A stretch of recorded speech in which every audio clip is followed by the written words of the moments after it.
ferme de la Bousule, c'est la ferme de l'ENSAIA, l'Université de Lorraine. C'est une ferme d'élevage. On a 230 hectares de SAU, 145 hectares de prairies permanentes. Et en fait, depuis 2015, et ça c'était une décision de la ferme et de l'ENSAIA, de se passer totalement de tourteaux de soja importés. Donc en fait, depuis 2015, on est en ration complète et on a fait le choix d'avoir notre autonomie protéique à l'échelle du territoire et donc de s'approvisionner en coproduits humides. C'est pour ça que depuis 2015, notre ration, que ce soit pour les vaches laitières, mais aussi les suites ou les animaux allaitants, est uniquement basée sur ce mélange de coproduits humides.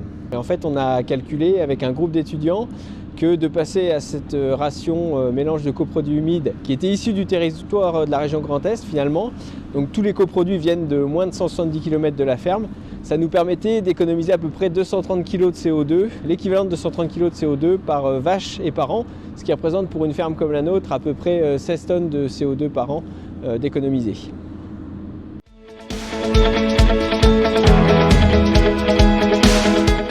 Donc l'intérêt de mélanger des coproduits, c'est de pouvoir les associer, sachant que c'est des coproduits essentiellement humides qui donc peuvent avoir des pertes via les jus.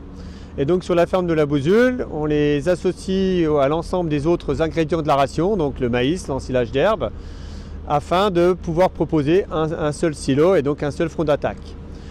Donc les coproduits utilisés donc, à la Bousule sont la drèche de brasserie qui vient d'Aubernais, la drèche de soja qui vient de Ilsenheim, du corn gluten qui vient de Markholzheim, et donc il y a un peu de colza et de colza tanné pour amener un peu de protéines.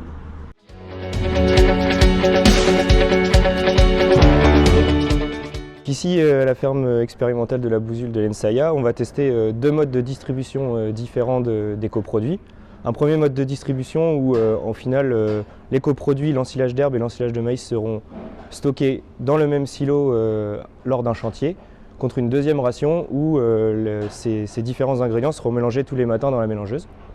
Et l'idée, c'est de pouvoir mesurer ensuite les performances laitières des animaux, donc la production laitière, les taux, donc taux butyreux, taux protéiques, et puis aussi les émissions de méthane entérique des animaux grâce aux deux appareils qu'il y a juste derrière moi.